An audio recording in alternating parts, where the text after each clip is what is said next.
ತಗೋತಿದ್ದೀರಾ? Uncle phone zoom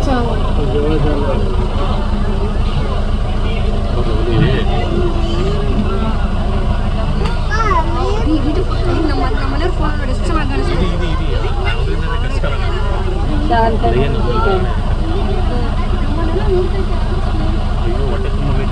ಬಾ ಕೇಳೋಣ ಬಾಗಲ್ ತೆಗಿತೀನಿ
ನೀವು ನೋಡಿದ್ರೆ ಎಲ್ಲರಿಗೂ ಅನುಕೂಲ ಆಯ್ತಾ?